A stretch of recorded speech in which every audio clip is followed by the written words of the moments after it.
All right, you guys. So welcome back to the show. I have my friend here, Bradley. We practice his last name, Nitschneider, uh, uh, on the as a guest today. So I actually saw him like a week or two ago in Palm Springs. I drove out there. Um, for some reason, it's echoing. Do you hear it echoing on your end, Bradley? No. That's weird. I can kind of just hear myself talking to myself. Uh, so what do you want me to do from the audio? And I've got all the choices. Microphone, HD Pro webcam, speakers, switch to phone audio, audio settings. I can go to input volume. I can lower the input volume. I've heard that before from other people that they get echoes from mine. So let's see. Yeah, I'm not too tech savvy. Let me look. I'm in my settings. Audio profile, background noise suppression, auto. I'll go to auto. Testing, testing. Is Oh, that better? testing, testing, testing. I think actually that's it. So now I know. Super. Okay, cool. Perfect. I'm like, oh, thank God he can figure it out because I actually don't know how to do any of this stuff. I'm like, I might just need to do like a phone call and I'll somehow record it that way, you know? So, okay, we'll Well, edit as that your part out. T-shirt says, now you grok it. Yeah, so I'll have my VA edit that part out so don't even sweat it. So, okay, so welcome back to the show. I have a friend here that I met like maybe well, actually, we've been speaking for a little while, but I drove all the way out to Palm Springs to check out his tiny home setup. Bradley Nitschneider. Did I get that last name correct? Okay, cool. That's very rare for me to get that pronunciation right. Oftentimes, it's like the toughest part of the podcast for me. So, um, Bradley, I'm going to let you take over. But one of the things I want to mention before the podcast begins is, like as you know personally, there's a health crisis in America currently. And, being unhealthy these days is so common, people get it confused with normal, So currently, right now, like 9 out of 10 American adults are metabolically sick. So by metabolic sickness, meaning like one of the markers of metabolic health is out of range. So either the body fat is too high, or triglycerides are too high, or blood pressure is too high, or HDL is too low, or like resting blood glucose level is too high. And the average American typically has like two or three of those markers that are out of range. And it only requires really just one of those to be out of range to be considered metabolically unhealthy. And just generally speaking, I mean, pretty much like anywhere you walk outside in America today, you see it's just very common to see a lot of like obesity, misery, medical drug dependence, and disease. And in fact, as of 2025, Americans are currently, out of all 28 human species that have come and gone throughout human existence, are currently mentally and physically the sickest humans in all of human history. And just to give you some general stats, I mean, like currently in America, you have about like 900,000 Americans dying from heart disease every single year. And then about 125,000 Americans dying from type 2 diabetes. Both of those are like very, very easy to avoid. You have around 120,000 dying from strokes. And then also about like 230, I don't know this exact number, but around 230 to 270,000 dying from properly prescribed medical drugs. On top of then you take into consideration the myriad of other diseases preventable diseases that people die from every single year. And I think it's important to kind of talk about the normalization of mental and physical pathology or medical drug dependence in American culture, because I feel like that's the first step to finding actual solutions. Because if you don't see or anyone doesn't see anything wrong with the current cultural norms, then there's no need to change anything, you know? And so I think it's just important for healthcare providers and healthcare professionals to start having an honest discussion of like, hey, it's 2025. Americans have invested trillions of dollars into healthcare, but yet we're, as a culture, mentally and physically the sickest humans in all of human history. So a lot of things with the symptom management model of healthcare isn't working. And clearly there's an underlying theme of a misalignment of health conscious core values in American culture as a whole, that's leading to people being very, very sick and unhealthy, and then seeking out treatment in a symptom management healthcare model that doesn't work because obviously if you treating symptoms only yields more symptoms over time, especially if you're dealing with chronic health conditions, because it's inevitably the only way to solve chronic or metabolic health conditions, for example, is to change the person that's causing the disease. And then the disease itself will go away oftentimes. So I'd like to talk to you about that. And then also, like, I would like to first discuss with you about alternative and more sustainable lifestyles. Because oftentimes a lot of people do know, like, hey, there's something unsustainable with the way I'm living, and I don't want to be living this way, but they just don't have like a different reference point of, alternative lifestyles that people can take on. And oftentimes those alternative lifestyles are not only easier to do, but a lot more inexpensive to do as well, because oftentimes finances keep people stuck in like the matrix of, the rat race of having to work, et cetera, et cetera. So I'll let you take over here, whichever direction you want to go with this conversation, and then happy to follow along. So let's begin with the symptom management model that you alluded to, which is part and parcel of allopathic medicine. So I'm going to do a lot of generalizing, and I'll do some specific examples also that are exceptions to the generalizations. The Western medical model as a symptom, I'm again simplifying, a symptom management model is one of the core causes of all the conditions and the epidemiological results and findings that you mentioned in the beginning. So in order to treat that, from what I know as a counselor and a medical health provider and a mental health provider and an alternative health provider and a lot of the other things that I do, is that one of the first steps necessary in order to become well is a fundamental paradigm shift. So the shift from an allopathic model to something else. So it could be a naturopathic model. It could be a faith-based model. It could be alternative medicine is kind of a vague term. It could be a TCM, traditional Chinese medicine model. And by the way, I've experimented with all these in terms of my own well-being. So I'm speaking from that perspective, from myself experimenting on myself with all these different treatment protocols, including diets, including psychotherapy practices that are somatic in their orientation, that are talk therapy, linguistic in their orientation, and on and on. So I have a lot of experience over the past 50 years that I'm speaking from, but I want to say first, primarily my point of view comes from myself, treating myself and looking at the results. Secondarily, it comes from me working with my clients as I'll call this like a nutritional consultant and guide. Right? So we're looking at the diet, what do you eat, how is it affecting you? But again, all these things that I alluded to are all a part of a comprehensive health model. So in order to treat a client, what I do is a comprehensive evaluation. And this is what I'm suggesting that clients do with themselves. You don't need to have a mental health professional or an allopathic physician or whatever to do this. You can do this yourself. In training in my counseling psych master's degree, we looked at different ways to approach psychological conditions that are diagnosed as per the DSM manual. So a pathologically oriented approach. So at that time, this was about 30 years ago, there was a model called the biopsychosocial model of etiology. So etiology, for those listeners who aren't familiar with that term, it means that we're finding the causes of things. So what's the cause of this, let's say, type 2 diabetes, right? What are, again, bio, psycho, social?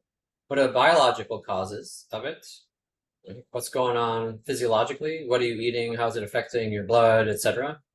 Bio. Psycho, like what are the psychological causes that are exacerbating the conditions that are biological, because the human system works in an intersystemic way. So bio, body, psycho, mind, social is like how are people managing their relationships, right? It leaves out other factors too, the biopsychosocial, but that was leading edge in terms of looking at multiple causes for a particular condition, whether it's diagnosed as primarily a physical condition like diabetes. But what does diabetes have to do with how people who have diabetes think? What I found in my clients is that people with diabetes, and I know many with the different types of diabetes, 1 and 2, maturity onset, non-maturity onset, is they're craving sweetness in their life, right? I'll talk about 2 types of sweetness. The sweetness that comes from connection with human beings, that's of the heart and feels good. And then there's a sweetness that comes from food sources. Some of them have sugar, some of them are processed. See what I mean? So every diabetic client with whom I've worked has, I'll call it a craving or an inclination towards sweetness. So when I treat a client who presents with diabetes, although I'm not an allopathic physician, we look at we look together. Like, what are the possible causes? And I work with their current belief system. What do you believe could be the possible cause besides, let's say your family has a genetic predisposition to diabetes, or you lead a sedentary lifestyle? So we just look at all the causes, and the joy of it for both of us, myself and my client, is to figure it out. Western science is based on empiricism, and the philosophy of empiricism is oriented towards research and discovery, not confirming biases. Like, okay, so what are some of the possible causes? And so we look at those, and then we develop together a treatment protocol that's bio, psycho, social. If they're spiritually oriented, we work with their spiritual beliefs and other factors. Let's say they're a practitioner of shamanism. So then we look at the shamanistic traditions that they can work with, and then the beliefs that are embedded within that shamanic tradition. So I'm going to go back to your question so I can keep this clear, this line of thinking, because this is a huge subject. So let's say one of my clients, I'll use this as an example to summarize and clarify what I'm saying. Yeah, what we'll do is we'll talk about my master's thesis research. My master's thesis research, the master's program was counseling psychology. So my master's thesis research was based on an idea that I had that hot yoga practice would help with body image issues in clinically diagnosed obese women. That was my group. I'm talking women anywhere from like 200 to 400 pounds. So there were quantitative measures, as you alluded to earlier, such as BMI, and that I'm not going to get into the whole thing about quantitative measures that are used by allopathic medicine and how reliable they are. That's a whole nother thing. But let's just say, for the purposes of this discussion, that they are reliable. So I'll use one woman as an example, and I won't use her real name. So I'll call her Mary. So Mary weighed about 356 pounds. She was not happy with the way that her body looked. She was not happy with how her body moved because of the extra weight that she was carrying around. And then, there are a lot of symptoms from other conditions that are related to being overweight, especially joint conditions and mobility issues. And there's a lot among people who are overweight. I also notice a lot of co-occurrence of edema and all sorts of retention types, not only physiological retention, which means holding on psychologically, but psychological retention. So if the human system does not have an outlet for, we'll call it the disease or the illness or the sickness, whatever term you want to use for that, then it will continue to circulate in the body. So basically, the way that I approach treatment of, you name it, is from a multi-systemic model of like, what are the possible causes? So that's how I do a thorough intake evaluation for the person. I'm going to trust that what the person's telling me is true. That's really important. Because if they're giving me misinformation, then there are going to be false attributions of causes. So, by the way, in 20 years of private practice, there is a 100% effectiveness report from my clients, meaning whatever treatment that we co-devised was effective. In treating what? Well, it depends on the person and what they wanted to treat at the time. It's just like every counseling session that I have, let's say with couples in crisis. Like, okay, we start like, why are we having this session? What do you want to accomplish from the session? In psychology, it's called the presenting concerns. What are the presenting concerns? So back to my example. So Mary, we looked at in terms of a priority order, or like, what is the thing that's bothering you the most? Maybe it's her body image. Maybe it's not weighing. Maybe it's not being 200 pounds overweight. So that's how we develop the treatment model. It's based on the priority, because that's how motivation is built in inherently. You don't have to devise motivation or become motivated. It's inherent. I want to work with the body image. So then we work with different types of approaches to healing body image issues. In terms of yoga at the time, hot yoga in particular, a part of, doing master's thesis research and doctoral research, of which I've done both, there's a lit review process. So in the literature review process, you see what findings are out there given the particular treatment protocol, or whatever your hypothesis is. What does this study say about it? What I noted was that, and this is why I was focusing on the psychological benefits of yoga practice and not the physiological benefits of yoga practice, a consistent yoga practice, because 95% of the studies were reporting on that, because they were using quantitative measures, and the universities that were sponsoring those, I think, favored a quantitative data analysis methodology rather than a qualitative one, which, again, there's a big debate in research, which is more reliable and dependable and accurate and so on. So, and in those studies, the 95% of the findings were physiologically based. Among the 95%, 80% of what was being studied was asthma.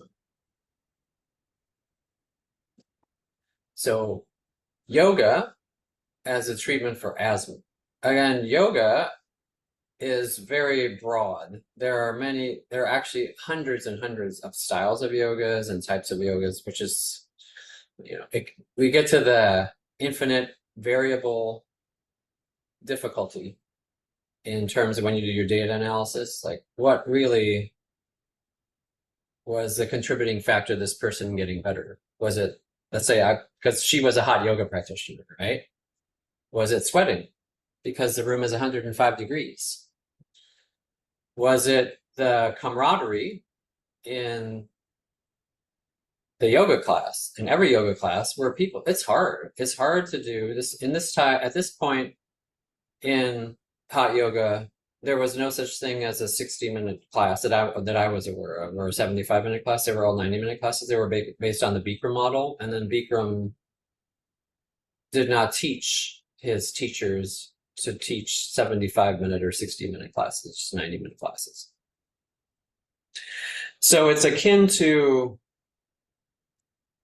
going through a very difficult time together, and there's a bonding that results, right, with people that are going through a very difficult time together, meaning working out for 90 minutes and sweating and. See what I mean? Mhm. So just that could be studied. The bonding of yoga practitioners in a highly challenging class. And it's highly challenging in every manner. I was talking about the environmental aspect, which is it's 105 degrees. What about people's proximity to each other? What about if it's a crowded class? What about the human factors that aren't physiological, the psychological factors? And on it goes. So back to Mary, she wanted to work on healing her body image issue, and then she had a contingency-based idea that when I lose X amount of weight, then I'll feel better about my body. Now, if you look at that mindset, it's similar to a symptom-based treatment methodology when medication is prescribed, right, by a physician. There's an expectation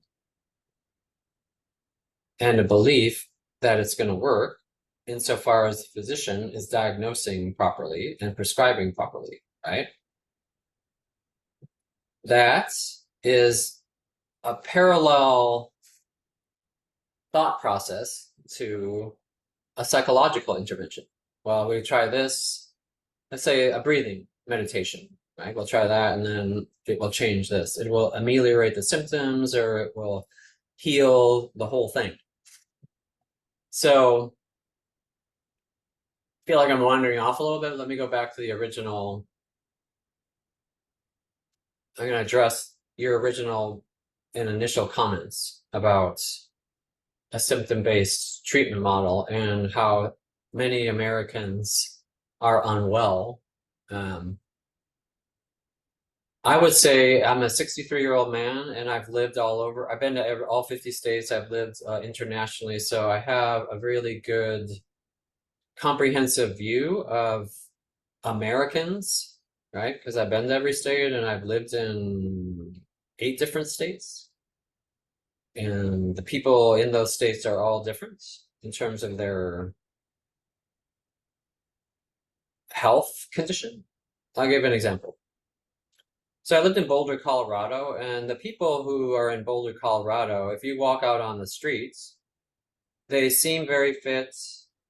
And when I got to know them, their life, the people that I was intermingling with were those, again, it's a biased sample. It's the people who are in the yoga community and people who are in the fitness community, but still just walking the streets of Boulder and walking around Denver. And my dad lived in Littleton. So walking around there, I didn't see a lot of overweight people. I also lived in Minnesota. So again, these are all Americans. So in Minnesota, it was commonplace to see very overweight people. I'm talking about like Minneapolis, in the Minneapolis suburbs. So I would say, I mean, if I were to do a real thorough data analysis, like what Americans are you talking, not you, but the research that you're alluding to, what Americans are you talking about? Where do they live? How old are they? What is their ethnicity? Because certain ethnicities have certain predispositions and inclinations towards certain types of diseases, and on it goes. So But rather than getting lost in the details of a very thorough data analysis, I'd start just agree that Americans are sick. So I'm going to go from the specific example that I used with Mary to general. The human race is sick, and has been from the beginning of time. Sick meaning not thriving. That's what I mean by sick. I don't mean like a predisposition toward diabetes or higher occurrence of cancer or that kind of thing. So that's what I look at first. Just there are toxins in the environment. Some are natural toxins. Some are created by modernization, industrialization, right? So how do you become well when you're sick? And that's back to what I was talking to you about earlier. Well, first you admit that you're sick and you're not well and you're not thriving. And then the healthcare system in America is based on what you alluded to earlier, which is a symptom-based model. It's what the physician goes by. And there are all sorts of reasons for that. That's how it is. So what I did, I departed from relying on allopathic medicine 40, 60 years ago, because I weighed 210 pounds and I wanted to treat my overweight body in different ways. So I fasted, which is not something that's recommended by Western medicine in general. I became a vegetarian, which is also not something that's really generally suggested by a physician. And a lot of other things that I did. Started an exercise protocol that I've stuck to this day. So yes, Americans are more unhealthy than ever. Yes, there are many causes. Yes, there are many possible treatment types out there in America. More than, again, I've been involved in nutrition and, again, experimenting with my own body and studying nutritional journals and such at an academic level for about 40 years. More, I'll say, alternative approaches are out there. But in the end, again, I'm a treatment of individuals and couples. I treat them with a collaborative model and an interactive model. So how to better the health of Americans overall is, in my view, it's done on an individual basis. In terms of like legislation and programs, and I'm not sure, you have to look at the research on are those really effective, and then I would examine like how do you know that they're effective? Because again, we have the multiple variable hypothesis that says it's a conundrum. Like, who knows if it was this? Who knows if it was because they moved? Who knows if it was because they started eating organic strawberries rather than commercial, non-organic ones? You know what I mean? There's just so many factors. Who knows if they lived by an industrial plant that was emitting carcinogenic substances into the air? I mean, see what I mean? It's just, who knows? Yeah. So I'm gonna now stop there, and then I'm going to say, given the second thing that you talked about, which is how simplifying your lifestyle, simplify meaning having less, lifestyle meaning by buying houses, buying things, and more mindset, a consumerist and capitalist mindset. Because I would say, to relate that to the prior subjects that I was talking about, they're related. What I mean is that the human system can only manage so much. When there is an excess amount of whatever, it could be noise, it could be fat, fat as in fatty foods, it could be sleep. I'm talking excess amounts of it, or conversely, the opposite, not enough. All of those things contribute to a system that's out of balance. So what I looked at in my life is like, okay, I'm talking about my experience living in America. I've also lived in China for 5 years, and I had an entirely different experience of health and life and other things in China, but that's another subject for another time. But I'm just saying that I have a real a basis of comparison of living in a different country for many years and thriving there in every way, and then not thriving here in America. So, and believe me, the Chinese are not known, I mean, to stereotype, for being essentialists. It's more and more and more. So what I reflected on was, do I really need it? There was a certain point in my life where my partner and I had 6 houses and lots of things. And what I noticed was there were higher stress levels because there was more to manage. Similarly, the human system, when there's a lot to manage, meaning a lot of intake, again, at every level, light, darkness, food, vibration, the company you keep, all these factors can lead to a human system being overwhelmed. So the human system, as a response to getting overwhelmed, creates symptoms, which are messengers that something's out of balance. So that's how I look at a lot in terms of the psychological and the physiological realms. It's like, okay, I have a symptom of this. That means something is out of balance. Like, what's going on? That's a key thing for listeners to realize. Like, ask yourself what's going on, not what's wrong. There's nothing wrong. There's something going on. With this, there's something wrong mindsets. The neutral mind of curiosity is distorted. When the human mind looks for something wrong, it will find something wrong because that's what it's looking for, rather than just being open-ended, which is me speaking for what I understand to be the philosophy of empiricism, which is what Western science is based on, like what's going on, not what's wrong. Similarly, in a marriage, this is where I spend most of the time, is like when couples come to me and I listen to how they communicate with each other. Again, the couples are a metaphor for a human system because they are a human system. What's wrong? Let's say your partner is crying, like, what's wrong? It's like, there's nothing wrong. That puts the person on the defensive. There's nothing wrong. Like, what's going on?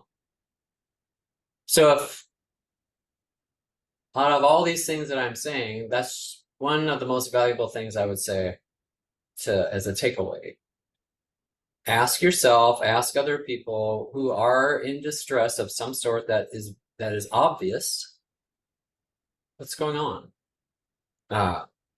That's I found working again for 20 years. And I also was an elementary school teacher. I did that for 15 years. So believe me, every day, 6 hours a day in the classroom with a bunch of children who have a lot of things that are going on every minute. I have a lot of experience with this, with applying not what's wrong or what did he or she do wrong. It's like, oh, so I notice there's some yelling going on over here. So what's happening? Similarly, if you treat your system that way, then there's a relaxation response that occurs in the system, in which it's more likely when your system is relaxed that you'll get a higher level, I'll call it a higher level of information that's going to be more helpful than a defensive response.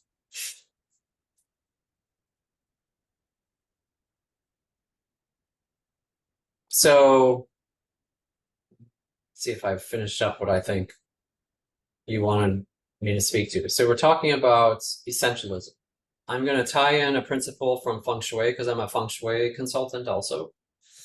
So in the system of feng shui, which is very complex, again, I'm going to simplify it for the sake of it being understood, is there are two principles that are the basis for the health of everything. I'm talking micro and macro levels, and that is circulation and stagnation. The foundational tenet of feng shui is that a healthy system is a system that circulates. An unhealthy system is a system that is in stagnation. I mentioned this a little bit earlier when it comes to outlets. Let's say you have a lot of anger towards your spouse and there's no outlet for it. So then what happens at the unconscious level are there are all sorts of either aggressive or passive aggressive remarks, body language, movements of the body that occur. Again, rather than saying what's wrong with you, what's the matter with you, you're being a hostile prick or you're being a bitch. It's like, oh, so what's going on? See, that question helps you to step back. And then when you step back from something, you don't have myopia, right? If you have your face right on it, you cannot see things clearly. So you have to step back into an ocular and visual way where and I mean that metaphorically and literally, you can't see clearly. So you step back like, oh, what's going on? And then the person can put down on the table, not out on you or you on them. What's wrong with them? It's like, I feel sad. Similarly, let's go to a system. So let's say there's chronic obesity. Like, so that's like, what's going on? Not like, why are people so fat? So there's within curiosity that I'm alluding to, there's some compassion for the person's condition, whatever it is. Whether they caused it or not is irrelevant. It's like, well, let's find out and let's do something about it. So that's what I've done with every one of my clients. That's what I did with every one of my students, and I've taught thousands of students, and it works every time. There's nothing, and I'm not overstating it and lying. It works every time because it works. It's not because I'm a genius. It's just common sense to me. You involve the person, no matter whether they're a kindergartner. In terms of like classroom management, I involve kindergartners when I talk to them. Like, how is this classroom gonna operate in a way that's gonna be beneficial and fair and feel good, and it's gonna be a fun environment for everyone. So similarly, I'm gonna go a little bit metaphysical here. There are certain psycho-spiritual beliefs that you can talk to your organs. So let's say there's a pancreas. Well, with diabetes, there's something off with the pancreas. Insulin production and on and on and on. I have a client and a friend who would talk to her pancreas. She named her pancreas, and she had conversations with her pancreas, and she has her diabetes managed well. That was her method. You can use the word anthropomorphize, whatever.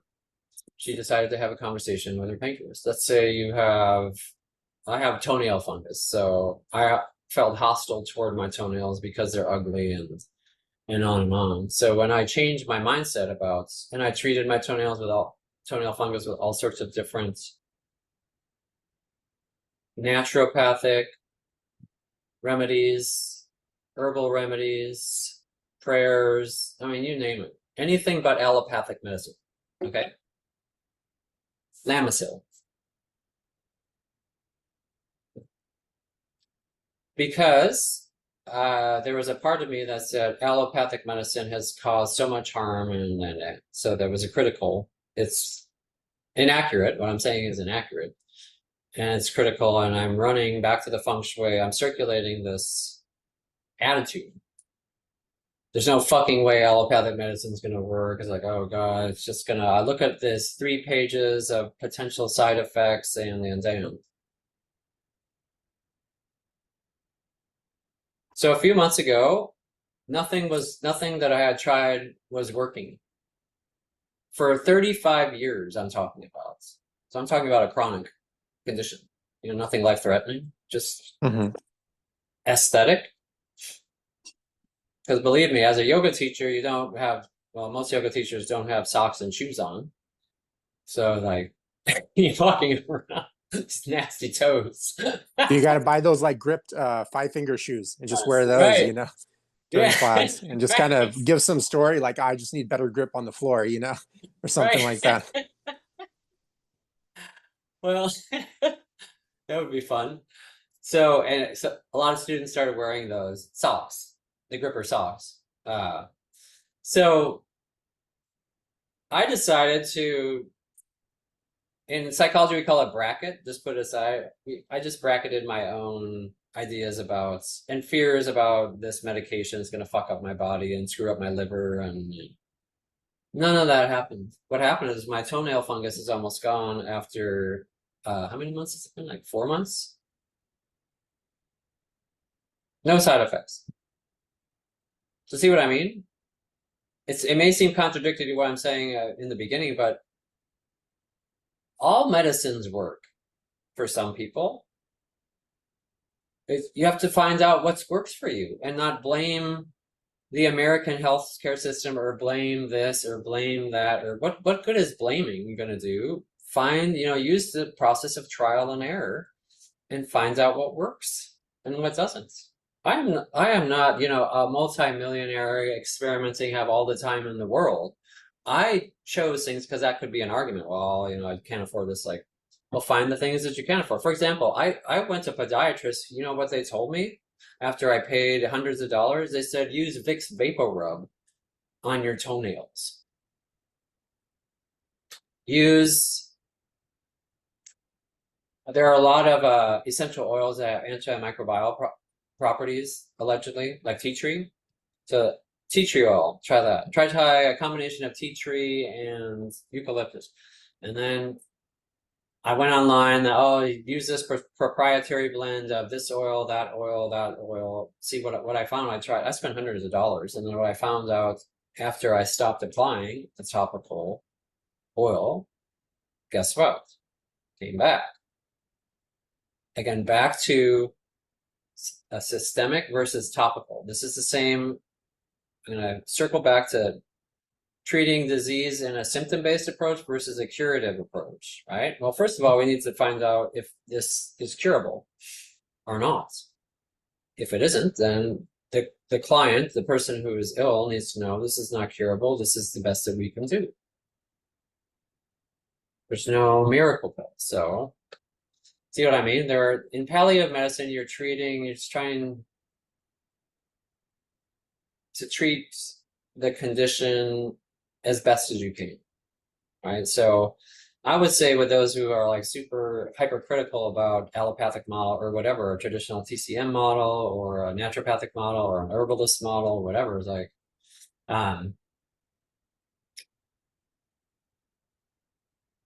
examine how the hypercriticality is helping you with your particular condition or the condition of your clients.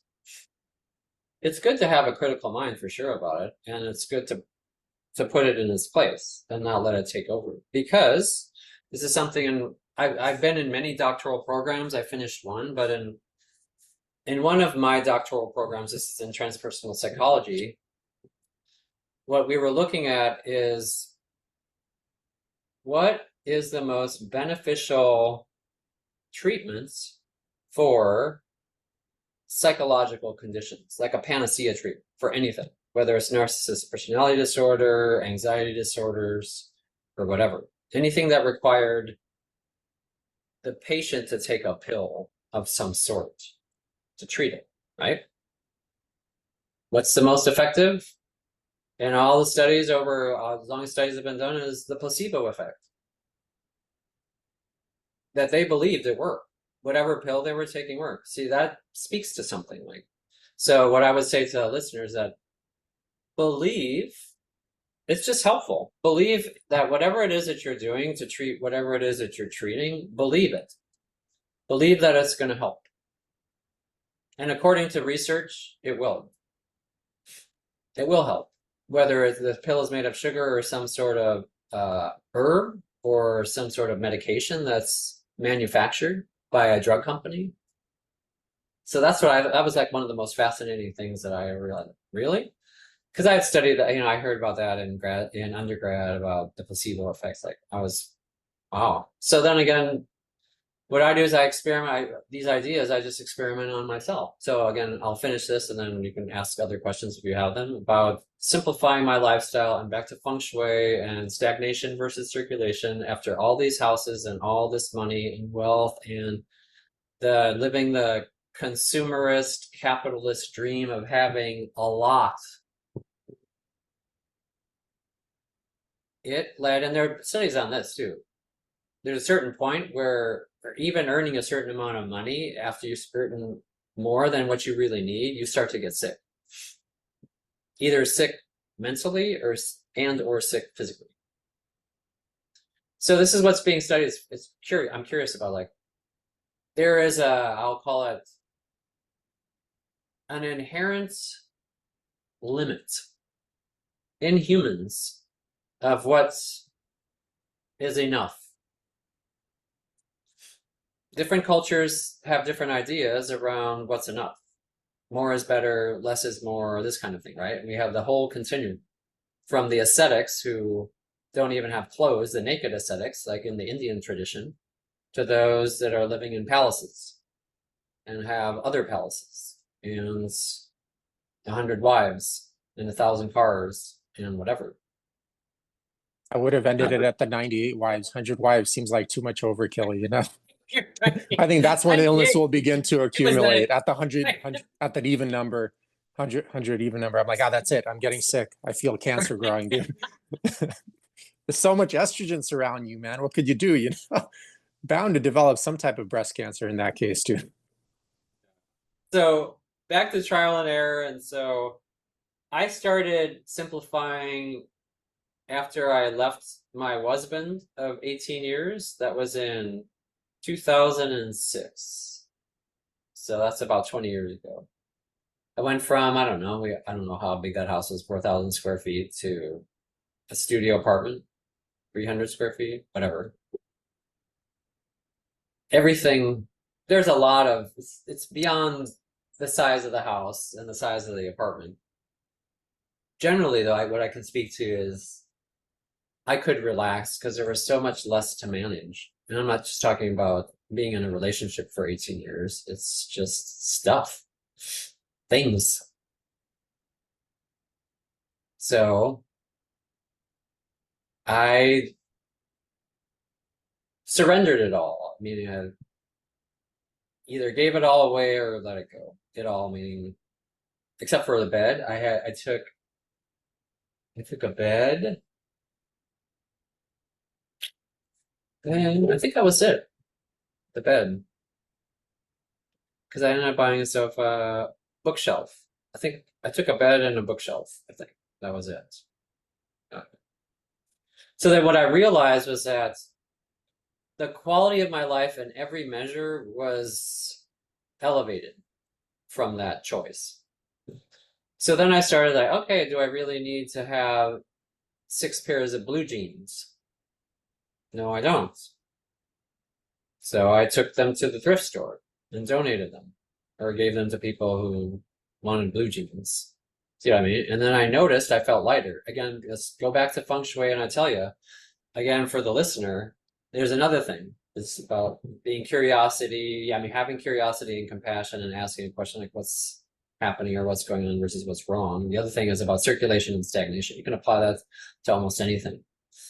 So when you have a closet full of clothes and you walk into that closet, it's harder to make a decision when you have 100 shirts than when you have 10 shirts, right? Quick question. What if all your shirts are black? That's even more difficult. Like, No, which it's black like shirt shall I wear? the same Is it one. They one all with the look the cut same. collar? The one that... So what I would do in that case was I would look at the duplicate shirts. I would keep one duplicate shirt and then donate the rest of the duplicate shirts. Do you really need to have 10 black shirts? Unless you have a job which requires you to wear a different black shirt every day, then you'd have 5 if you work 5 days a week. See what I mean? It just Yeah. depends. It's just practical. I know you're being jocular. It's just the question is, and this is only for the individual to answer. I don't know what you need. I speculate you know what you need more than I know what you need.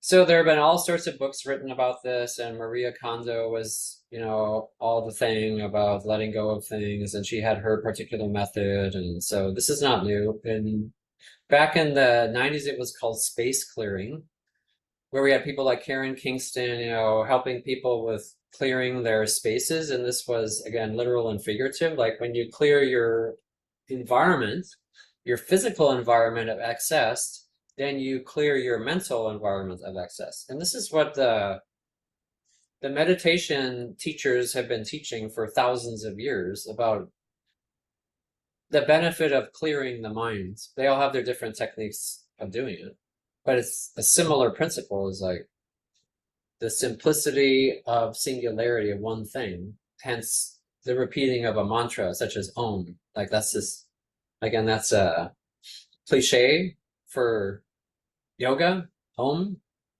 Just repeat that. Even though it's a cliche, it's true. It's true in the sense of, notice what happens. Just say Om for 1,000 times and see what happens to your thoughts. See what happens to your body. Hi everyone, thanks for tuning into the podcast.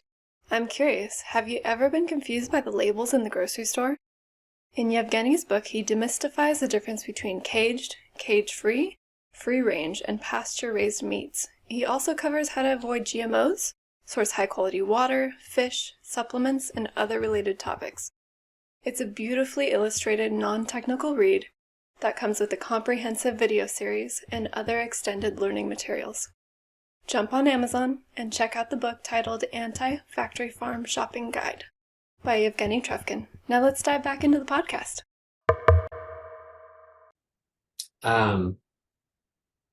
So again, back to circulation versus stagnation. The idea in feng shui and in traditional Chinese medicine with meridian theory is that when there are blockages, you clear out the blockages, the physical, energetic blockages.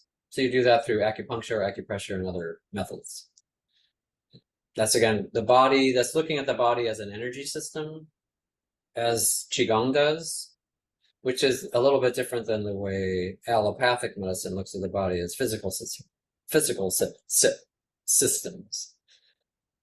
In yoga, there are many systems, many koshas they're called, different layers. So back to, I live in a tiny home. It's about 200 square feet. I have an excess amount of plants. It doesn't bother me. Back to, to contradict what I said about not having too much. I mean, I've never had people walk in and say that you have too many plants, but I have more plants than I have dishes and glasses and clothes and because I like plants, and plants, I'm not going to get into that whole thing about how plants clean the air and other purposes and gifts of plants. So what I've noticed at this age and stage of my life, living in a simple tiny home, and I'm practicing not working right now also, because I've worked from the time I was 14 years old full time. So that simplifies things too.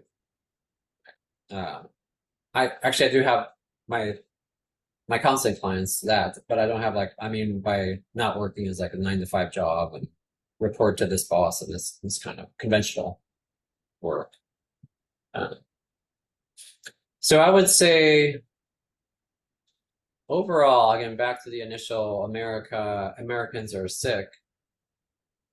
I would generalize and say the stereotypical American mindset is consumerist and based on more is better. And you can look at like the success of Amazon over the past few years if you need evidence of that. Do you really need 700 pairs of shoes or 70 or 7? See what I mean? It's so yeah, so in summary, it's yes, the system is broken and could use some repair, and it has since I've been around and before I've been around and then so and there are ways that it can be healed. It meaning the American psyche, consumerism, capitalism, whatever it is that's whatever the critical mind is attributing in the wrongdoing or they started or whatever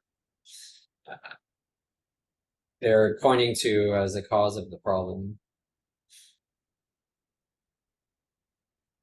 Yeah, I mean, you brought up so many good points. I was kind of jotting notes down here, but I wanted to have you like speak fully on them. I think one of the good takeaways is kind of like what you mentioned in between the lines of your entire practice, and I think it's so important in healthcare in general, is always to meet the problem at the level of the problem. And that's going to vary from person to person. It's kind of like even with, you mentioned you're a certified nutritionist, even with nutrition, a lot of people are just looking for, one of my favorite books to compare to is Animal Farm, George Orwell's Animal Farm, which is one of my favorite books, and some of his movies as well. And a lot of times, the things that are actually not a lot of times, pretty much all of the time, the things that are trending in the health field tend to be very dumbed down versions of a solution for a particular problem. And it's definitely done on purpose through marketing because they know they have to communicate things in a very, very simple way to an audience that may not, to an audience that basically isn't in that field or doesn't have the bandwidth to consume complicated information, et cetera, et cetera. And kind of like in the book, Animal Farm, the pigs created the slogan like 2 legs bad, 4 legs good. And the sheep understood it and they would go 4 legs good, 2 legs bad, you know? It's the same kind of in diet or health circles, you know, like meat is bad, vegetables are good. And then the other circle is like vegetables are bad, meat is good. But in reality, it's like the best nutrition program or healthcare program is one that's specifically built out for that particular individual and meeting the problem at its level, which is so critical. And that requires, like you mentioned, thorough assessments. You know, you can't have a patient come into your office upon first meeting them and chat with them for 3 minutes and then kind of expect to get an accurate answer of everything that is going on in their life that's leading to health issue ABC. Because I'm not a certified nutritionist, nor did I say I was. What I said is that I work with people, and what I am is an Ayurvedic wellness advisor. So, and this is great that you made that mistake. Like certified nutritionists, that's great. They have a different point of view about food and you, right? If you look at the word nutrition and how nutritionists operate, you know, based on food choices, in my understanding. And then the system of Ayurveda is just like what I've been describing to you, like it's an intersystemic, multidisciplinary view of what's your dosha, what's your body type, but that's just even an oversimplification of that. There's also a mental dosha. You could have a Vata, Pitta, Kapha balance, a tridoshic balance, or you can have a Pitta mind and a Kapha body. See what I mean? So it's back to what you said about the thorough assessment. When I went to an Ayurvedic wellness practitioner, a doctor, I don't know if it's a PhD or an MD or whatever the certification is for an Ayurvedic physician. Oh my God, hours and hours in there. What colors do you wear? What foods do you eat? What foods do you crave? I mean, that was quite a thorough and comprehensive evaluation in order for the I'll say the physician, the Ayurvedic physician, to devise a treatment protocol. In this case, as a woman, she needed to know a lot. And then there was an opportunity back to simplification and marketing.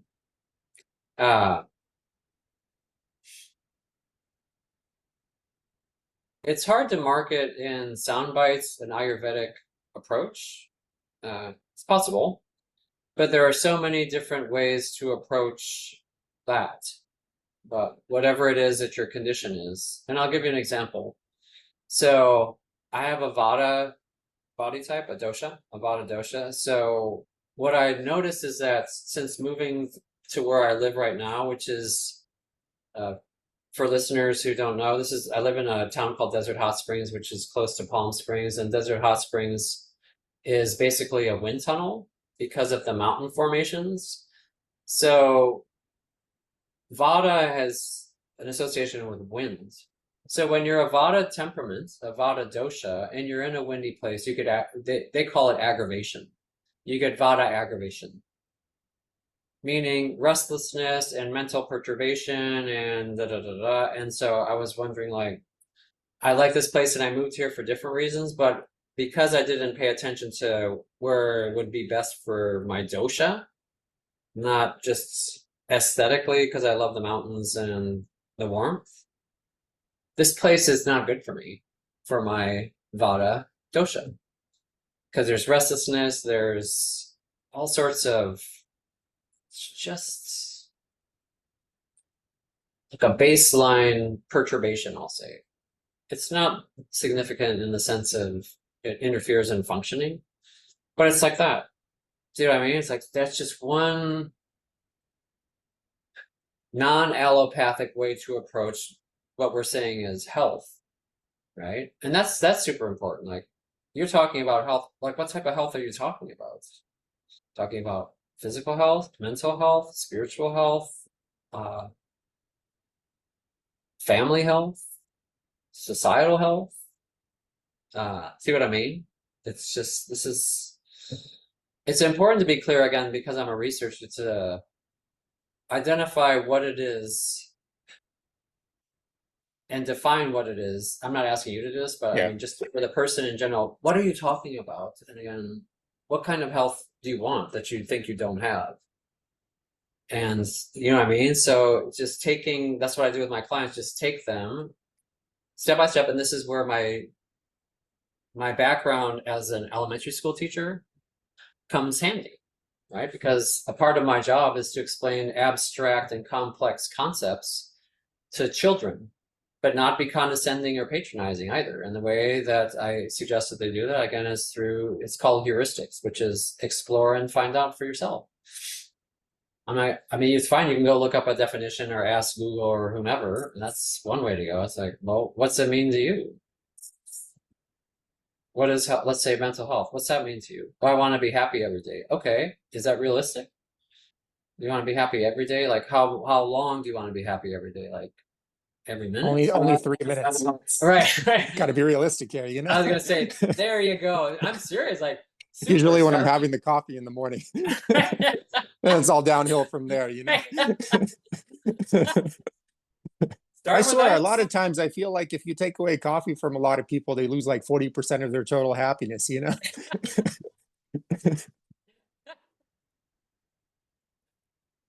God. Yeah, you also mentioned like a super important topic that I feel goes under the radar of most people. And that's the fact that, I mean, I'm going to simplify it here because I want you to do most of the talking during the podcast, but that's the fact that the central nervous system really hasn't changed too much in like 200 to 250,000 years. It's still, first of all, it's encased in your skull and hasn't even seen the external world, period. It just uses its 5 human senses to kind of gauge at abstract forms of that information on top of that to kind of make the best decision to get you to survive a little bit better in order to hopefully reproduce one day. So it still thinks you're some caveman, and some dark cave that eats blueberries from time to time and occasionally goes outside, and it's used to that kind of level of stimulation. But these days, it's like, I got this from Paul Chek. It's like the average person, especially kind of moreover like in a tech field, consumes as much information in a single day as the average person consumed in their entire life about 300 years ago, just 300 years ago. So can you imagine like 50,000 years ago, the small bits of information consumed? And of course, if you're getting this gargantuous amount of overstimulation, the central nervous system isn't going to react well to it, and cause an insidious micro stress, but chronic, which leads to, of course, all the human systems, like you mentioned, are interconnected. So once one is affected, all of them are going to be affected to some kind of degree, which is going to vary from person to person. That's why I kind of like mentioned, like your move towards simplification and living in a tiny home, because I find a lot of people try to heal in environments where the disease formed to begin with.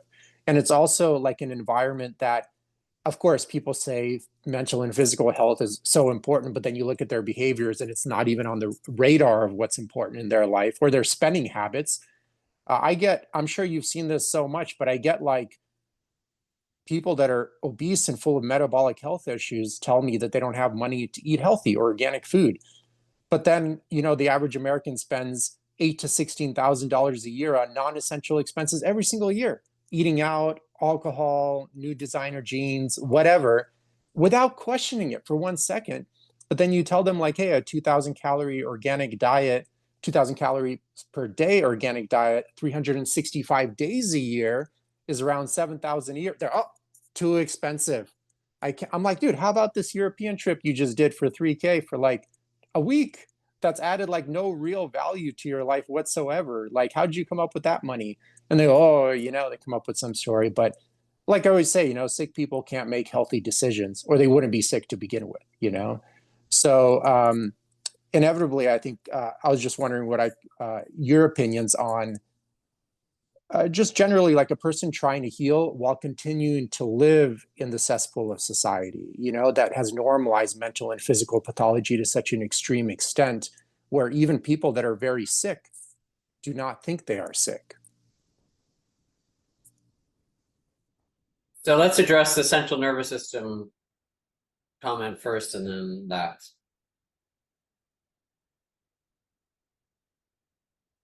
So here's what, again, I'm not going to speak from a scientific perspective in the sense of describing and explaining the anatomy and physiology of the central nervous system. Instead, I'll speak to its function in my experience of my central nervous system.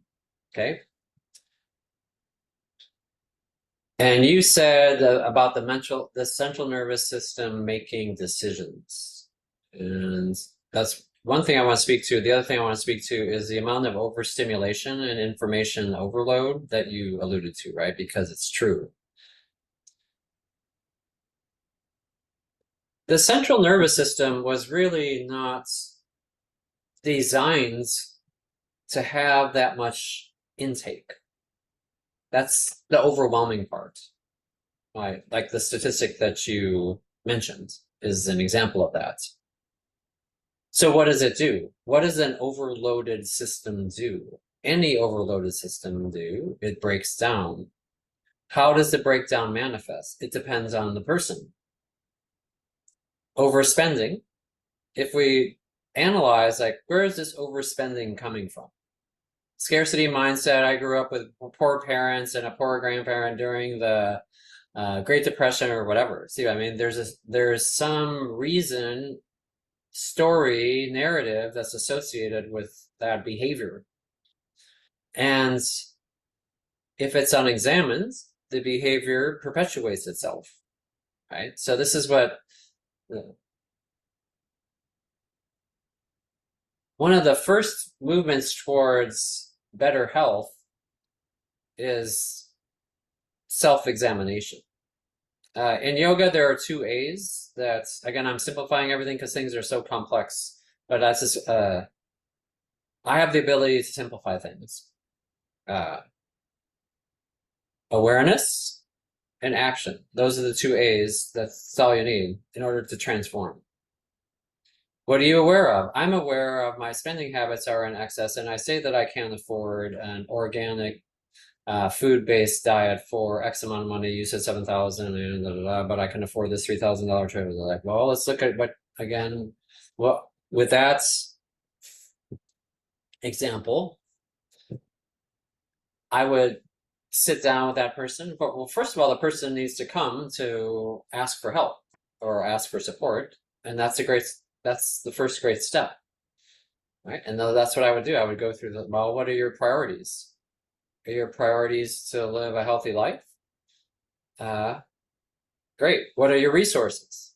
What are your financial resources, your familial resources? What are the resources that you have? And then we look at that pool. What are your pool of resources? What are your priorities? And then we see how they work together. And then develop, again, that's awareness. And then develop action is based on, okay, make choices about what you're going to spend money on. Because you didn't mention this also. It's like, let's say that this person went on that $3,000 vacation to wherever. What kind of food did they eat, right? Let's say they went to a place, but they like their McDonald's, their daily double McCheese or whatever it's called. What are the costs of being unwell? Not just financial costs, but all the other costs of being unwell. See, this is, again, it's no guarantee that because you eat organic food, you're going to be healthier anyway. Let's throw that off the table because that's not necessarily accurate. But having food choices that you like, that are good for your body, that's where I start with my clients when I do, again, Ayurvedic consulting with them. A wellness advisor. So as a wellness advisor, I look at Ayurveda, what I know about Ayurveda, I look at that, but mostly I look at the blood type diet because that's what worked for me, and every person that I recommend, that's what works for them. And this, you talked about earlier about choosing to eat meat or plants. Well, according to the blood type diet, which is based on naturopathy, certain blood types are more inclined to being healthy if they eat certain foods. So again, what I do is I suggest to my clients, just experiment with eating this. According to I'm a blood type A, which is the natural vegetarian. Blood type O is the natural carnivore. A, B, they're omnivores. So I said, well, let's experiment. Well, what's your diet like? Just tell me. Or they can make a food journal. It's like, well, look at 72% of what you eat is in this third category in the blood type diet, which is avoid. There's neutral, avoid, and beneficial. Beneficial is food, as it's called, nutraceuticals, food as medicine. And then neutral means for survival, like the caveman analogy that you use, right? And then avoid means it creates diseases in your body through certain inflammatory conditions and other things. So that's just a very simple, it's overwhelming for people who want to do an overhaul, you know what I mean? It's like, let's just start with one simple thing. Just like how I teach meditation. Let's meditate let's practice this together right now for 2 minutes. And that's all. Do it 2 minutes. Oh, I have ideas that it's not enough.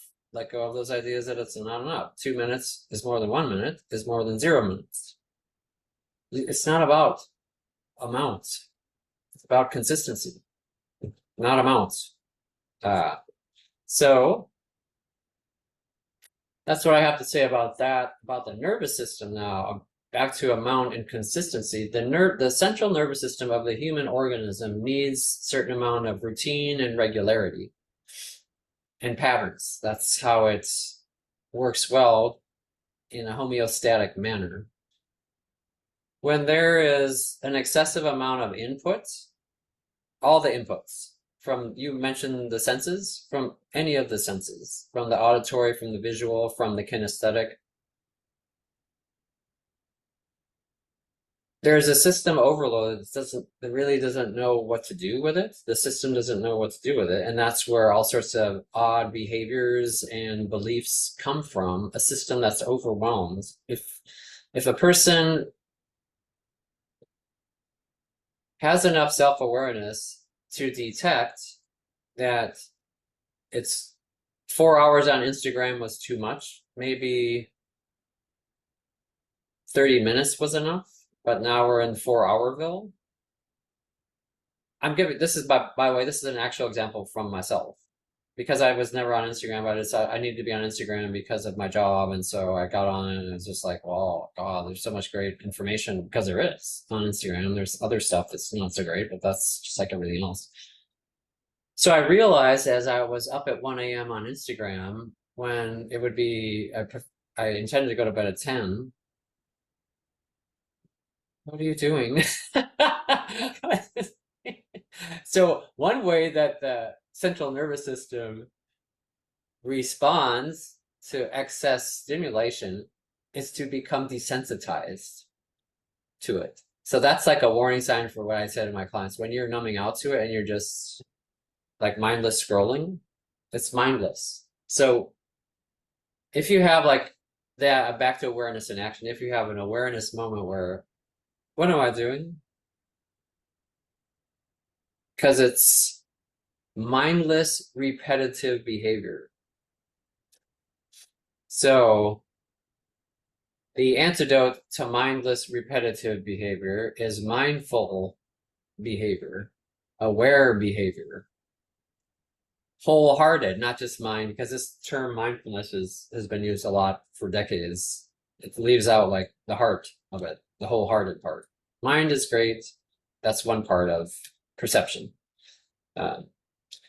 So that speaks to that, the central nervous system. In my understanding and experience of the central nervous system, as I have simplified my life, and it's back to that, and become an essentialist, like, what do I need to feel safe right now? This is what the nervous system needs. Do I need to eat?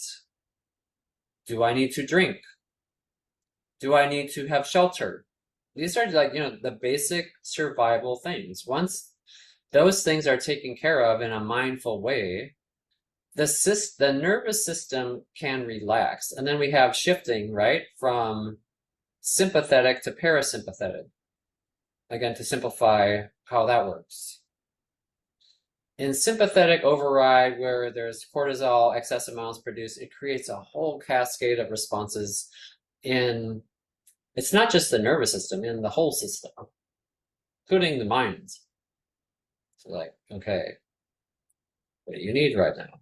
This is how I work with children who are in distress. What do you need right now? Are you hungry? Are you thirsty? How are you feeling? Are you lonely? You know what I mean? With adults, you can ask open-ended questions. With kids, sometimes they need a little bit more guidance with choices, and you ask closed-ended questions with children. So I'm going to make a connection between my tiny home and my nervous system. So I have simplified my nervous system, because my nervous system, in my example before, extended to 6 different houses and all these different things, right? So that's an overly extended nervous system, meaning things that I have to pay attention to. They don't take care of themselves. I am responsible for taking care of them. You're telling me that online business coach that says it's all passive cash flow and you could just sit in Hawaii all day and just collect checks isn't true? Go ahead. Try and let's talk after you've done it, successfully for 10 years or so. Oh yeah. That is another marketing allure. This idea of passive. It's like the idea that there's free stuff, right? And then there's the other idea that nothing's free, like passive. What's that mean? You mean if you look at that, that's a whole nother sidebar. We'll do that another time. But like, how do you set up a passive income stream? In a passive way? No, not in a passive way. It's a very active way. And then how are you going to who's going to manage? If you don't have a bank, are you doing it? Then you're not passive. Is your bank doing it? Then they're active. Are you checking with your bank? Then that's not passive. Right? Again, we have to define the term of what does passive mean, like totally hands off. There's not, when working with money and human beings, like it's irresponsible to be totally hands off. It's your money, it's your responsibility, take care of it. It's your kids, you take care of it. It's your responsibility, whether you accept it or not. So be it. It's your responsibility.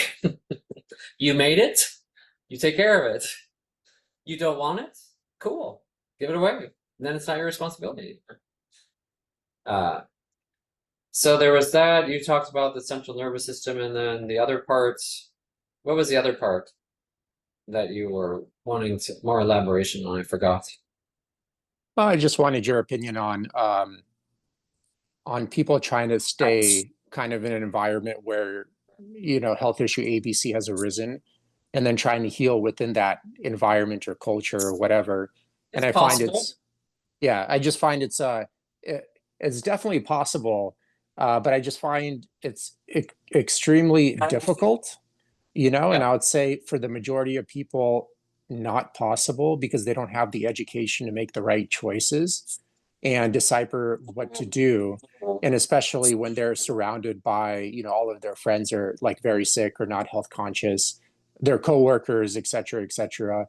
I mean, I can't tell you how many times I've spoken to people that are, like 35, very overweight on 2 medical drugs, and they think it's totally fine because the person next to them at work is probably exponentially more overweight and on more medical drugs. So in their mind's eye, in comparison, they're doing like relatively okay. But I'm like, no, man, it's like you're a complete disaster. It's just that guy's an Armageddon disaster. Right. So you're talking about the relativity of health compared to whom? Your peers, your family, your ancestors, your ideally thriving, healthy people. See what I mean? So yeah, that's the rub with that. Uh, so to ask someone to be, if asking someone to be healthy means separating them from their friends, then there's going to be resistance to that. And then if that person is changing their lifestyle, routines, diets, and not getting the support of their peers, then you have another resistance, right? It's just difficult. So it's similar to the model of, it's called the IP in psychology, the identified patients. Let's say there's an alcoholic household and only one person's alcoholic. So then the IP is the alcoholic person. So you take them out, quote unquote fix them and put them back in. That's the idea that then everything is going to get better in the system. It's like, no, there are other factors that with the non-alcoholic family members were contributing to the psychological factors that were and energetic factors that were contributing to the alcoholism of the IP. Similarly, it's what I'm warning about or bringing attention to is like decontextualizing health choices from their environment. I'm saying, the other thing I'm saying is an individual person is also a context of the people with whom they relate. So when one person, just like you said with the intersystemic thing, like the domino effect, as soon as one person decides to change, then the whole system is going to change because that person's making a change. And let's say this person is now not going to drink because they think that they drink too much. And then they go out and socialize with all their buddies who do drink, and now they're not there, or they're there drinking water, and then they're getting shit from their friends, and then that peer pressure influences them. See what I mean? It's just like, wow. I do believe, and again, I know from experience, that it is possible for a person to become healthier by their own definition of healthier in a sick context. I see it happen all the time. Optimally, it's easier to change the context. That's why we have treatment facilities. Right? So someone who's struggling with particular addiction, they don't stay in the environment in which they are addicted and the addiction is perpetuated, the behaviors and thoughts around the addiction, so they go to a different context, right? A treatment facility. And then what happens when they return? That's subject to a lot of research. But for short term, it's easier to treat X by changing the context, the environments. I know, dude, I've moved all over the world looking, and I tell you this now, we're talking abstract ideas. Anything that I'll tell you, I will tell you from personal experience where these ideas come from. I have traveled all over the world and all over America looking for the ideal place. I have had ideal. I had lists, very specific lists. This place needs to have these 7 criteria, and then I know that I'll be good here in every way because it meets these 7 criteria. Boulder, that I mentioned earlier, was one of those places.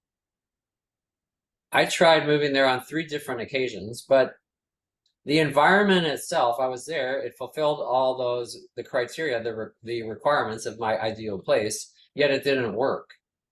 How is that possible? Because Boulder's not a machine, and I'm not a programmer, right? Because life happens, right? There are things that we're not talking about, the mysteries of things and timing things and synchronicity things that just are not subject to be researched. They're just a part of life. So this is what I realized, and that's what I surrendered to making lists of criteria, of ideals for whomever, for the perfect partner, for the perfect, I call them the P's of happiness. So supposedly, happiness comes from fulfilling one or several of the P's. You find the perfect person, place, purpose, profession. So supposedly, and there's a lot of literature that supports that if you know your purpose, you're going to be golden. If you find the right person, you're going to be golden. If you find the right place, you're going to be golden. You know what I mean? So I've played with this actually with my life. I've gone to a place that had the perfect, but I mean ideal, good for me. Yeah, It perfect. just matches your core values. Right. It matches. Yeah. Thank you. That's much better than perfect. It matched my core values, and yet all these other things were off, so didn't work. Overall, it worked short term for that, but not long term. Yeah, we can take a map and we sit down and I can go over like the past 50 years. I went to this place for this, one of the P's. I went to this place for that. I went to this place for that. So my point is, and to be emboldening to listeners, is like, stop idealizing and work with where you are right now. What do you want? What do you want to have happen? Start small and go with that. I want fewer trips to McDonald's, let's say, for example. How many times do you go a week? 8. Go 7. Then go 6. I mean, something just it needs to be realistic. Something that's doable, so that when that person accomplishes that small step, then that's where motivation arises from that accomplishment and actually taking time to sit and feel good about it. Let's say, for example, before this podcast, I went and worked out. I love working out. It felt great. What doesn't feel great is, dude, I go on to the next thing. I do not stop and say, fucking awesome. You just finished a workout. This is great. You could have spent your time doing something else, but you actually chose to work out today. Good, you know what I mean? Like, good for you. Like, inner coach. No, I rarely do that. And I've been working out since I started in earnest in 1979 in college. I was still like an amino acid in the atmosphere at that point. Just floating around looking for a home, For granted, it's like, this is my point and my example is like, enjoy it, affirm it. It's a good thing, Let yourself be happy about it. That's what I have found has relaxed me and created an experience of more joy in my life. It's just not taking all this stuff for granted And earlier you also mentioned something that that I had a trigger around about educating, about someone needing the education. So the trigger that I noticed was that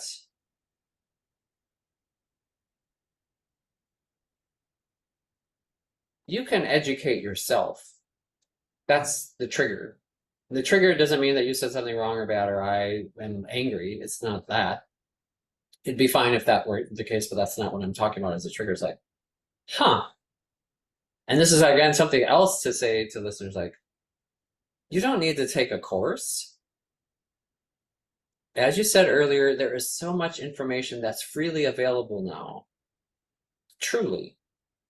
I have friends who are fixing their washing machines from watching YouTube videos. I'm serious. These are friends who are not trained in the mechanics of a washing machine. And yet I walk in and I see, you know, screws and nuts and stuff all over the place, and I see them on the YouTube video and they fix it. What?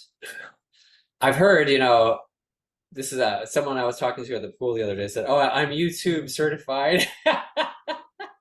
How do you know how to do that? Because he was talking about his RV and how he learned how to do this thing and that thing. I said, how did you learn how to do that? Did you go to like trade school for that? He said, no, I'm YouTube certified.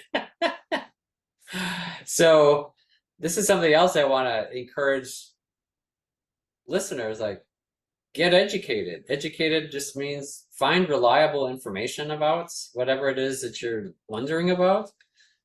Again, I'm a big advocate of going to school. That's why I have so much student loan debt and but things are different than when than they were 50 years ago, you know? So yeah. And I would say, back to the central nervous system, that your nervous system has an intelligence that will tell you whether it's right or wrong, good or bad. The nervous system, as I experience my nervous system, is binary. It's not gray. It's yes or no. Is this safe or unsafe? This is what I say, this is my experience, what I say to my clients. Like, as soon as you go into gray, then you're in the intellect. You're out of like the basic nervous system's responsiveness, which is yes or no. And I asked them to help them understand this. I said, when you meet someone new, let's say you're dating, and you meet someone new, you can tell in your nervous system how you feel. I'm not talking about aesthetic appreciation or that person's hot, and that's not what I'm talking about. I'm talking about right away. It's not a mental decision. It's not of the mind. It's of the body, the nervous system, through the senses. Then that information gets fed to, these days, the research says it gets fed to a whole vagal nerve network. 15 years ago, the polyvagal nerve theory was not in common understanding. So there are all sorts of things. I don't want to get too far into that, but there are nerves. You can call them polyvagal nerves or whatever. I don't know technically. There's a sensitivity in the nervous system that will tell you. That's what I mean to say. Similarly, when you're coming across information, it's not just people, not human beings of flesh. It's an idea. When your mind, when your cognition is coming across an idea, your nervous system, if you stop and pause seriously and reflect for a moment, like, how do I feel right now? And how do I feel right now? I'm not talking about emotions. I'm talking about physical sensations. How does this feel to me? It feels like bullshit. That's to be taken into consideration. So then you go into an examination, like, oh, so what's bullshit about it? It just doesn't feel right to me.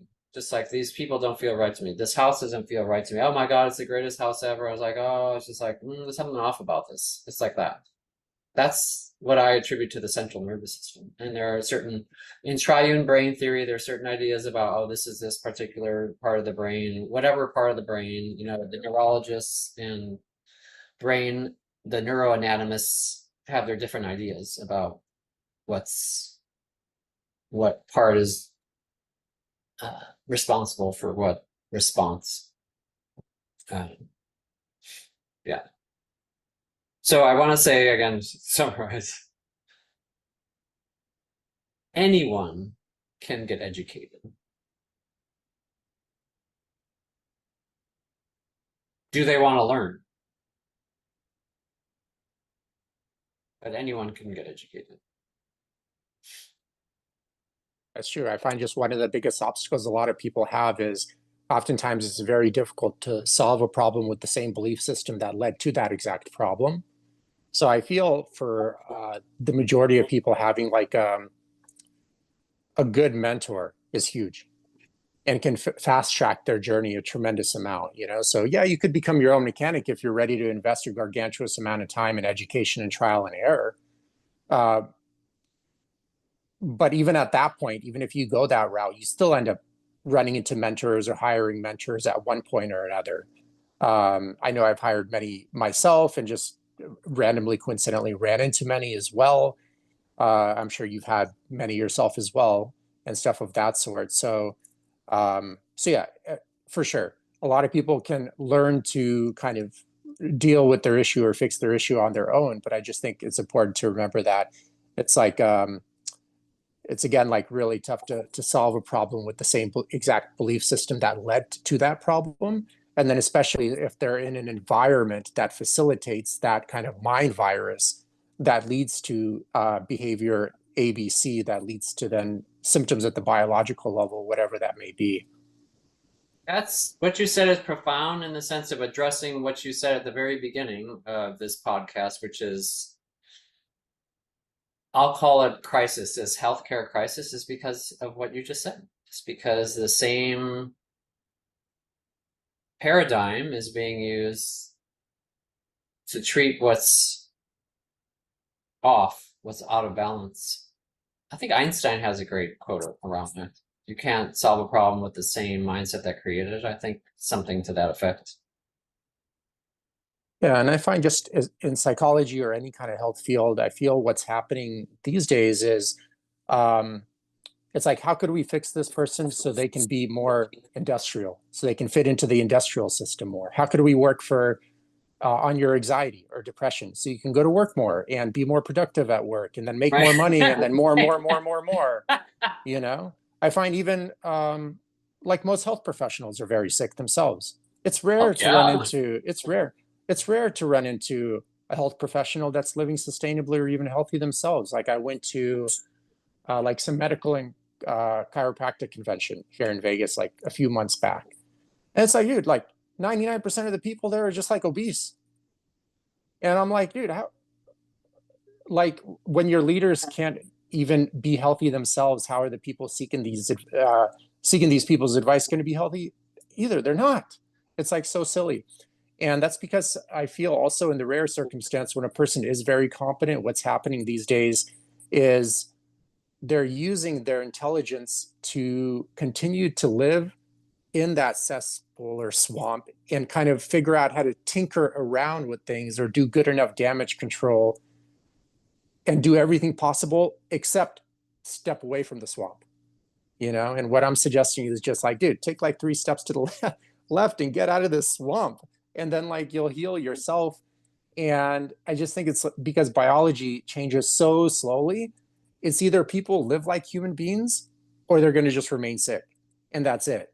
And there's no like ifs or buts about it. You can do some okay damage control models here and there, but inevitably there'll still be maladaptive behavior and all the symptoms usually that manifest themselves at the biological level that come with it.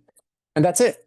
There's no ifs or buts about it. And my prediction is in the future, eventually we'll go from Homo sapien to like Cyber sapien, aka like the Borg, and then just go straight into like the T-800 model from Terminator 1, That's the steps of progressions. Here's what I understand from what you're saying and have reflected on. There's an over-reliance on the human's intellectual capacity that has overridden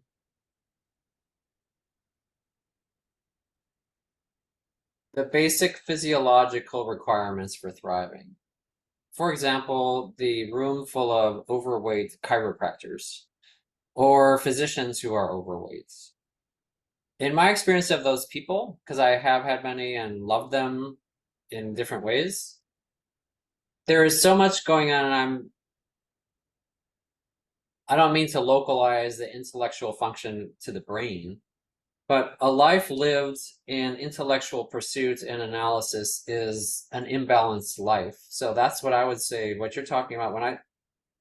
When I see an unhealthy body, whether you attribute unhealthy to be one that looks overweight or whatever, there is something that's out of balance in terms of how the intellect is in relationship to the body, is in relationship to the emotions, and in relationship to the spirit. Someone had a funny term for this. They said, the body is a brain taxi. So that's how the body's viewed, as a brain taxi. So what's important is the brain and the intellect and ideas. That's only one small part of the human experience. So when that's overly attended to, then the system gets out of balance. And I'll give you an example of exercise physiology research. So again, I read journals just for fun, just about like what's the healthiest exercise that is accessible, because it's important for me that I can recommend things that are accessible and don't cost a gym membership, you know what I mean? And it reminds me of what you're talking about in Eugene's evolutionary hypothesis of where humanity is headed. And this has to do with walking. So if you were to do like an AI meta search about what are the benefits of walking, it would be extraordinary. What are the benefits of walking for mobility? What are the benefits of walking for clear-headedness? What are the benefits of walking for enhanced range of motion? You know what I mean? Just walking. That in itself is something actually that I recommend to clients, because I have a lot of people complain to me about the same thing, and I tell them, stop complaining to me about the same thing. I'm going to give you a suggestion, and don't complain to me for another second. Do something about it. You're here to get my support. This is me supporting you. Do something about it. I've heard you complain about it for a long time, and you're not doing what I'm suggesting, so I'm going to give you something different. Walk. Get up, go for a walk. 5 minutes. After your meal, walk. 2 minutes. Whatever, you know what I mean? So what I see in my mind, it's a speculative mind, is I see the people with the overweight bodies that you're talking about, I'm seeing them doing a lot of sitting. I'm seeing a sedentary lifestyle. So that's what I would attribute that to. It's not just diet, but it has to do with physical activity. Find something that you like to do, actually, preferably free and convenient. When things are free and convenient, then there's no excuse for I don't have the money or I'm not motivated. Do you like walking barefoot? Great. Go find a grassy patch. Do you like walking with shoes on? Great. Then go outside your door and go for a walk. Is your neighborhood unsafe? Well, then go drive somewhere where it's safe. So no excuses. Just start walking. And then, I'm into transcendentalist poetry, and this is what I've heard from many transcendentalist poets and other folks, philosophers. They all say the same thing about walking. It clears their mind. You can go to therapy for hundreds of hours and sit and talk, which has its merits. And how about going for a walk? See what happens. So it's just that. That's what back to again. I'm going to tie it all together. Like,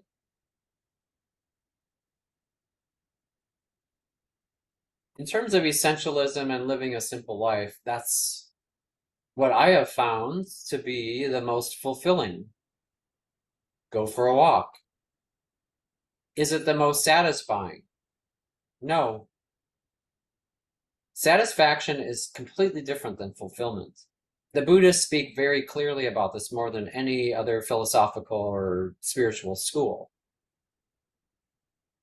about the difference between satisfaction and fulfillment, because life is unsatisfying according to the basic tenets of Buddhism. So how do you find a life? If, in my mind, if life is inherently unsatisfying, then life is inherently satisfying, because that's the nature of the Tao in Buddhism, the Taiji, right? If one exists, so does the other. So, okay. So this is, if life is not satisfying, what part of life is satisfying? And that's where fulfillment is. Fulfillment comes from doing simple things regularly. That's fulfillment. It's not a high. My tiny home is named Santosha. That's what I'm talking about.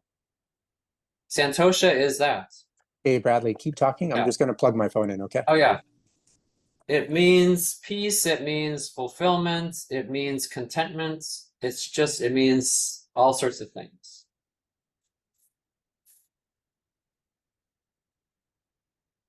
So fulfillment has a different feeling in the body than satisfaction, which is temporary and changes. And now I'm satisfied. I'm done eating. Now I'm on to the next thing that I want to satisfy me. Now I'm on to the next thing. Fulfillment doesn't keep looking for more of itself. Whereas satisfaction keeps changing. Fulfillment doesn't.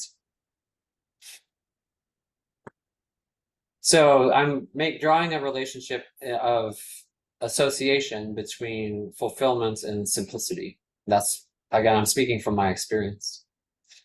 I have yet to find someone who has told me that simple things are unsatisfying to them. I'm sure that those people exist. I haven't met them yet.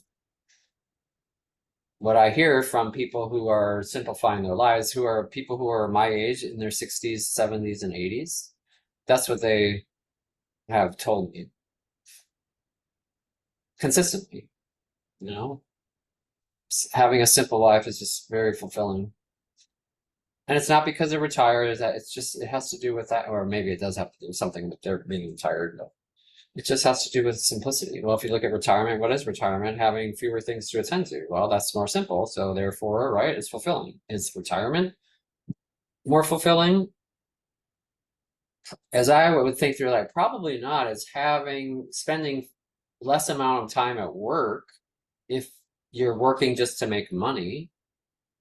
But if your work is fulfilling, then it's not an issue. But if you're just working to make money to pay your bills, it's a different thing.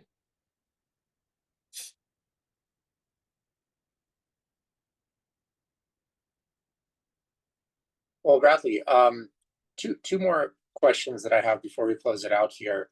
Can you go over the steps of, like multiple houses and then now just kind of living in the tiny home, like the steps you had to take at maybe even the thinking and emotional dimension, but also like what you had to do in terms of getting rid of downsizing a lot of these assets? Yeah, I'm going to keep it simple because it's time for me to go. Yeah. What do I have to do is let go. That's a simple answer. Let go of what? Let go of mindsets that more is better.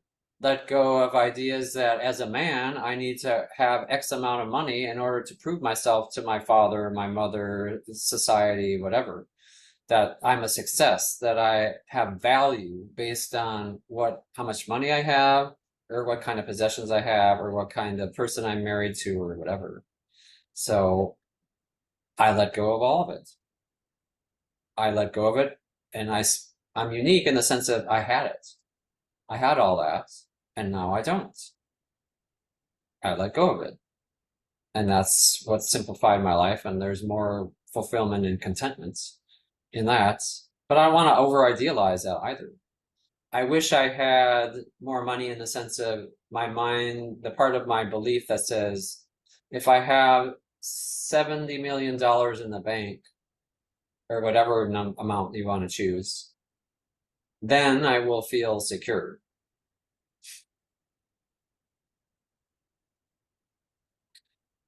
So what I've noticed from a day-to-day experience is my security isn't based on how much money I have in the bank, because I don't wake up and go into my Wells Fargo account and look at the numbers and then I say I feel secure. So again, simple answer is just, how did I prepare for this? By letting go. It wasn't actually a preparation. There was nothing I did to prepare. I just did it. I let go. I also, it's also a practical thing, because I move around, like, at least I would say on average, like either 1.5 to 2 years I'm moving. So think about it practically. Do I want to rent a truck to put in stuff, furniture, or whatever? I don't. That's the other thing. I enjoy traveling light. Everything, that I own fits in my Honda CR-V, and that's great. I mean, the plants, that's a different story. The plants I have to let go of, because plants are delicate. You can't like shove them all together, and I don't want them to get busted and, broken. And so that's different. I'm just talking about like my 3 pairs of pants, my 4 pairs of shoes, my 7 pairs of underwear, I mean, stuff like that. My 2 pots. So all that fits. Oh, at one time I had like 200 boxes of books, banker's boxes. So I had to let go. Well, so I'm going to carry around my library because I value ideas and knowledge. No. And I had storage units, dude. It just was impractical. Like, I had storage units that I didn't visit for years. I don't even remember what was in my storage units. I'm thinking like, why do you have a storage unit of stuff that you don't even know you don't even remember what's in it? So what I did for that is I created a list of contents, and I had my boxes numbered, and the contents of each box in an inventory. And I thought, here you are, you're in your new place. Do you need any of this stuff? No. Then why are you storing it? Oh, for the next place. That's based on the premise that I'm going to be alive tomorrow, which is a fallacious premise. There is no promise in this premise that I'm going to be alive tomorrow. It's like, who the fuck's going to manage all my stuff in all these storage units, right? Now it's someone else's responsibility. So that's the other thing, is I would say letting go, and then the other term I would use is like radical responsibility. I just took radical responsibility for my choices in my life, in terms of, we can take that term and apply it to everything that we talked about, like food choices, right? Diet choices, lifestyle choices, mindset choices, my responsibility. I know you said that it's important to have mentorship, for sure. And I don't mean to mislead the listener or you to thinking like you can do it all yourself. No. That is a distorted belief of the Western psychological tradition. I learned this when I moved to China for 5 years. So I'll tell you this, in terms of like health in human relationships, there are, like, I say, 4 categories: dependence, independence, interdependence, and codependence. In the Western psychological tradition, the hallmark of mental wellness is autonomy and independence. Right? So, like, how do you know whether you have a pathology? Well, are you able to function? What is functioning being? Like you alluded to earlier, you need to be productive. You need to work. You need to pay your bills, you know what I mean? This kind of thing. So what I learned when I lived in China was that, because I bought into the whole, independence is the greatest thing, and I'm a man, and I was raised that way, and I have a lot of brothers, and bonded with men, and that's the stereotype of men, independent is great. So when I moved to China and I saw just how 1.4 billion people move around, literally, during Chinese New Year, tradition in Chinese New Year, you go home and spend it with your family. Go home means where you were born. It's actually in the Guinness Book of World Records. It's the world's record is the most massive human movement. I was there for 5 times in the subway system, in the train system, because these people don't have cars. All of, 1.4 billion people don't have cars. It was amazing. I saw they are thinking with one mind. Speaking, you talked about the Borg, right? They operate with one mind. How they move, how they get to their homes, and how it seems it just all flows. That's interdependence. That is not independence. Independence, I'm going to do it my way. You get out of my way. I want to be in that seat. Move out of my seat. This kind of ego-based me. So in sociology, I call it the me culture compared to the we culture. So it's a we culture. We do this in order to get along together and to move in like just a practical mass movement, for Chinese New Year. So yeah. So that's what I wanna comment about that. It's like I am holding up the value of interdependence. To me, it's healthier than independence, dependence, and codependence. Well, it was good. And you can look at the symbol of Taoism and you can see everything that I'm telling you with these broad philosophical and abstract notions is expressed in a very simple image of the Taiji, the yin yang. That shows you that's interdependence. It's that. Look at that. That explains it.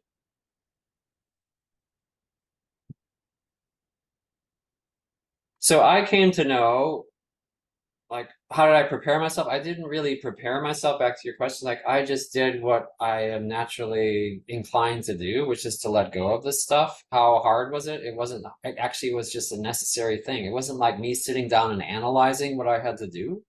No, I could. I know how to do cost benefit analyses. Believe me, I know about the overuse of the intellect because I am that. Right? You spot it, you got it. Have you heard that expression? You spot it, you got it. That means whatever you see, you are. Otherwise, you can't see it. How could you see and criticize something in someone else that you don't know yourself? You spot it, you got it. You got it inside of you. Whether you are it, that's debatable, but you spot it, you got it.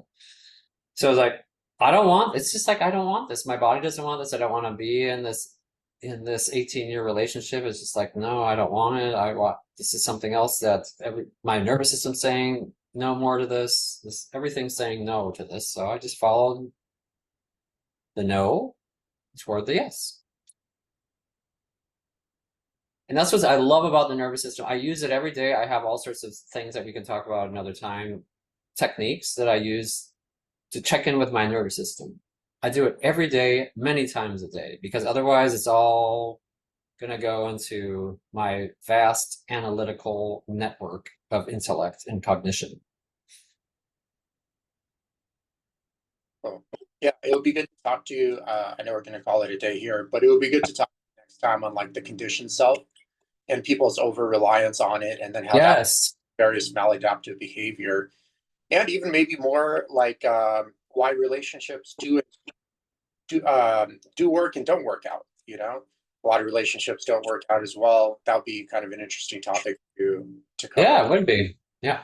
So, but thanks for being a guest on the show. I know I just saw you like about 2 weeks ago, but it's good to see you again. You too. Yeah, let's just stay in touch. I'm sure. Okay. Okay. Thanks, everyone. Bye. Have a good one. Okay. Okay. Bye-bye. Thanks for tuning into the podcast. If you've ever had trouble losing weight, or you've lost weight, but still didn't have the ideal body or health you're aiming for, please feel free to reach out anytime and book an assessment.